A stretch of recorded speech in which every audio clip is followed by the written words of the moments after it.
Dua. Ini.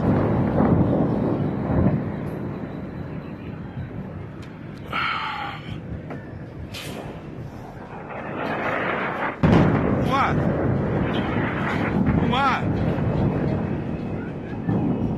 Militer Amerika Serikat secara resmi sedang mempersiapkan invasi darat besar-besaran. Dalam eskalasi yang sangat rahasia, Pentagon baru saja memerintahkan armada pasukan khusus elit, pasukan lintas udara, dan ribuan marinir yang siap tempur langsung ke garis pantai Iran. Dengan lebih dari 17.000 personel baru yang bergerak ke posisi, Washington kini diam-diam merencanakan serangan amfibi yang mengerikan yang belum siap dihadapi Iran. Mari kita tinjau penempatan ini dan informasi yang kita punya. Komando Pusat AS mengumumkan pelaut dan marinir di USS Tripoli sudah tiba di wilayah itu. Unit ini dilengkapi dengan pesawat angkut, pesawat tempur serang, dan aset serangan amfibi. Selain itu, unit ini memiliki sekitar 3.500 personel, itu termasuk pelaut dan marinir. Kelompok ini dapat melakukan hampir semua hal yang Anda bayangkan, seperti menyerang lokasi nuklir Iran dan mengambil uranium yang diperkaya. Mereka bisa mendarat di Pulau Kark untuk melakukan serangan amfibi, atau mereka bisa merebut pulau-pulau di Selat Hormuz untuk memutuskan Angkatan Laut Iran dari blokade. Semua itu mungkin saja, tapi bukan berarti akan mudah. Itulah sebabnya kemungkinan masih akan ada lebih banyak pasukan yang datang ke wilayah tersebut. Ada rumor bahwa unit ekspedisi marinir ke-11 bagian dari grup amfibi Boxer akan datang sebagai bala bantuan. Kami juga melaporkan 1.500 pasukan terjun payung dari Divisi Lintas Udara ke-82 sedang menuju wilayah itu yang telah dikonfirmasi Pentagon. Namun mereka belum mengkonfirmasi laporan terbaru Wall Street Journal yang menyebut Pentagon tengah mempertimbangkan mengirim 10.000 pasukan darat tambahan ke wilayah itu. Itu di luar 7.000 marinir dan pasukan terjun payung yang sudah kita bahas sebelumnya.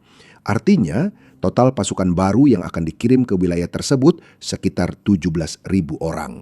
Dan itu di luar 40 hingga 50.000 pasukan yang sudah terlibat dalam serangan yang sedang berlangsung terhadap Iran. Jumlahnya terus bertambah setiap hari. Itulah mengapa banyak orang bertanya-tanya soal rencananya. 2 hari lalu, Menteri Luar Negeri Marco Rubio juga ditanya langsung tentang alasan banyaknya pasukan dikirim ke sana. Apalagi ini kalau bukan operasi darat.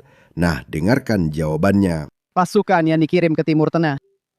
Peran apa lagi yang bisa mereka mainkan selain membuka jalan bagi kemungkinan invasi darat? Dan saat Anda berbicara tentang beberapa minggu, apakah Anda khawatir bahwa ini bisa menyeret Amerika Serikat ke dalam konflik berkepanjangan?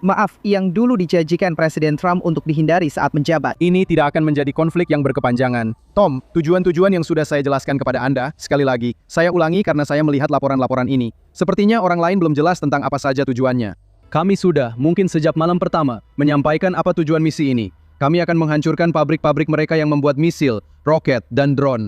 Kami akan menghancurkan angkatan laut mereka. Kami akan menghancurkan angkatan udara mereka. Dan kami akan secara signifikan menghancurkan peluncur misil mereka, sehingga mereka tidak bisa lagi bersembunyi di balik semua itu untuk mendapatkan senjata nuklir. Kami sedang mencapai semua tujuan tersebut. Kami bahkan lebih cepat dari jadwal pada sebagian besar tujuan itu.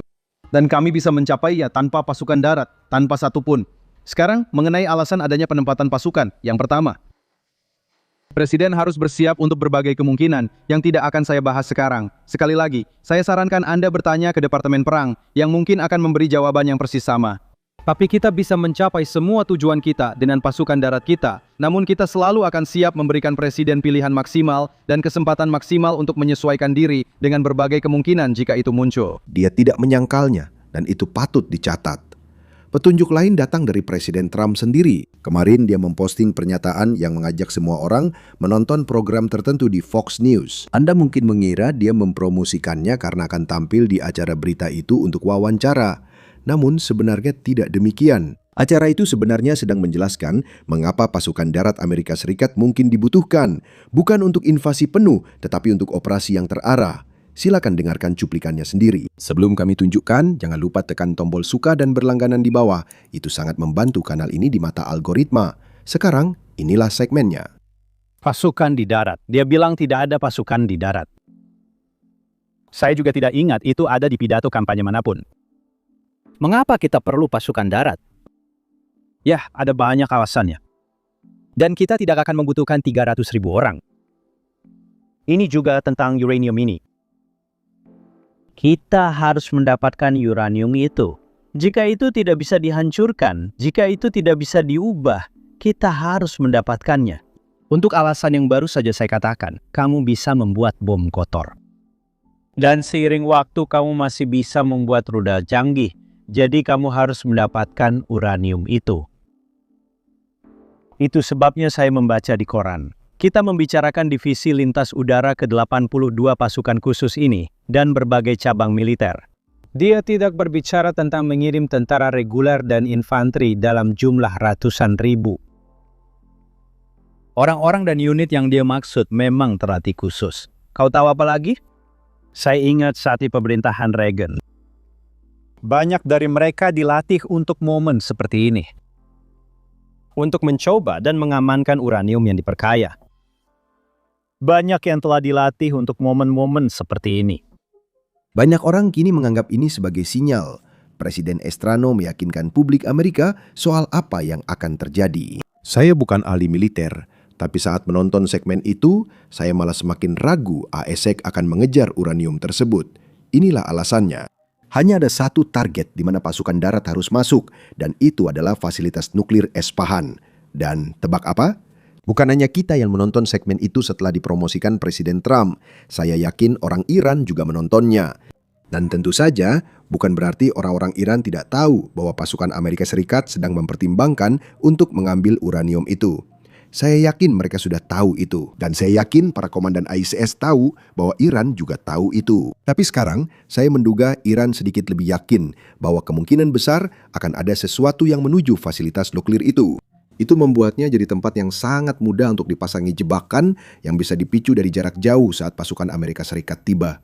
Sekarang mungkin saya terlalu banyak menonton serial tentang CIA atau semacamnya, tapi menurut saya memang terlihat seperti ketika Presiden secara terbuka memberi petunjuk tentang sesuatu, pasukan Iran akan menyiapkan semacam jebakan. Sekali lagi, saya tidak mengatakan pasukan Iran bisa melawan pasukan elit yang masuk, tidak sama sekali. Namun tidak terlalu sulit menyiapkan jebakan andalan orang Iran.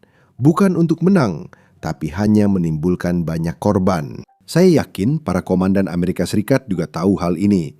Mereka tidak akan sengaja mengirim pasukan elit ke situasi yang sudah diketahui musuh. Bahkan jika kita kembali ke Venezuela yang terjadi di awal tahun, semua orang tahu, termasuk pasukan dan komandan Venezuela, bahwa ada pengerahan pasukan di Karibia.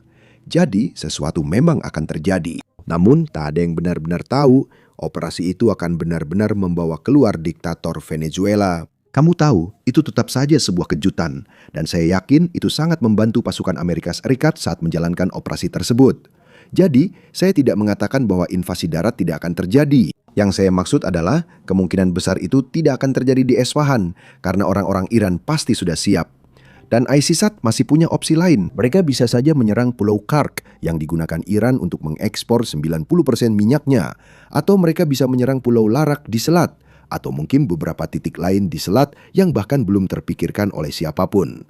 Masih ada kemungkinan kejutan. Bahkan, pagi ini, Ketua Parlemen Iran tampil di TV pemerintah dan mengatakan kepada publik Iran bahwa meskipun diplomasi masih berlangsung dengan Amerika Serikat, dia berpikir bahwa Amerika Serikat diam-diam sedang merencanakan invasi darat. Saya menduga dia mungkin mengatakan itu terkait pergerakan pasukan di wilayah tersebut. Dan selain itu dia mengatakan bahwa para tentara Iran sudah siap menunggu tentara Amerika masuk ke wilayah Iran agar mereka bisa menghadapi mereka. Tentu saja kita harus ingat, dia punya insentif untuk melebih-lebihkan risiko invasi darat, seolah-olah invasi darat Amerika Serikat akan segera terjadi. Karena jika dia berbicara kepada audiens dalam negeri, dia ingin membuat seolah-olah, hey, Iran akan segera diserang. Jadi kalau Anda sedang berpikir untuk menentang rezim saat ini, mungkin itu bukan pilihan yang baik, dan itu adalah sesuatu yang harus kita ingat. Kepemimpinan Iran masih khawatir protes bisa dimulai lagi. Kita akan membahasnya sebentar lagi. Tapi sebelum itu, mari kita bahas dengan cepat bagaimana mereka memperkuat Pulau Kark, salah satu titik yang mungkin untuk operasi darat Amerika Serikat. Berikut detailnya. Tonight, the breaking news, Iran. Kita harus menghadapi invasi darat Amerika. Sumber mengatakan kepada CNN malam ini bahwa Iran sedang mempersiapkan diri menghadapi invasi ke Pulau Kark, pulau seluas 8 mil persegi di bagian atas. Dihancurkan. Pantai Iran yang mengekspor hampir 20% minyak negara itu, jadi jelas ini sangat penting. Kita tahu bahwa Trump sudah lama membicarakan tentang invasi. Sekarang, jebakan-jebakan yang kita pahami itu berasal dari laporan CNN. Ranjau anti-personnel dan anti-kendaraan lapis baja. Kami memahami bahwa ranjau tersebut ditempatkan di sekitar pulau, dan Teheran juga tampaknya dengan cepat memindahkan sejumlah besar pasukan dan pertahanan udara ke pulau ini, aset paling berharga dalam industri minyaknya. Sejauh ini kami paham itu juga mencakup sistem rudal permukaan ke udara yang ditembakkan dari bahu. Sekarang semua hal ini jelas bisa mengakibatkan banyak korban di pihak Amerika Serikat jika pasukan darat Amerika Serikat melakukan invasi, menurut pejabat dan pakar militer Amerika Serikat. Beberapa orang di lingkaran dalam Trump mulai memperingatkannya bahwa merebut pulau itu tidak akan menyelesaikan masalah Selat Hormuz. Sekarang hanya waktu yang bisa menjawab. Mungkin ini cuma taktik tekanan saat negosiasi. Namun berdasarkan pengalaman, setiap kali Amerika Serikat menumpuk pasukan dimanapun, biasanya kita melakukan operasi. Tidak harus operasi Esfahan, tapi biasanya memang ada sesuatu yang terjadi.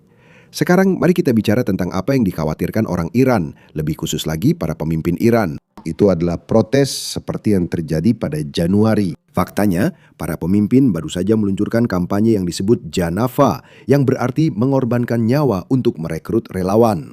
Mereka membingkai perekrutan ini sebagai persiapan untuk invasi Israel AS yang akan datang. Namun kenyataannya, para relawan ini tidak dikirim untuk melawan orang Amerika. Sebenarnya, mereka digunakan untuk mengawaki pos pemeriksaan di seluruh negeri. Tujuannya pada dasarnya adalah untuk memastikan tidak ada protes yang dimulai dimanapun. Pimpinan Iran tidak ingin kejadian Januari terulang kembali. Ini contoh lain betapa takutnya mereka. Sudah lebih dari 30 hari sekarang, lebih dari 700 jam sejak Iran memutus akses internet di seluruh negeri. Itu berarti 92 juta orang tanpa internet selama sebulan penuh di tahun 2026. Orang Iran yang kita lihat online hanya mereka yang memakai kartu SIM putih. Artinya mereka bekerja untuk pemerintah dan punya akses ke SIM itu. Jadi mereka bisa berbicara dengan publik di luar Iran dan pada dasarnya menyebarkan propaganda Iran. Atau ada sebagian kecil orang Iran yang masih memiliki Starlink yang bisa menggunakannya tanpa ditangkap oleh pasukan keamanan dan kadang-kadang bahkan dieksekusi hanya karena memiliki Starlink.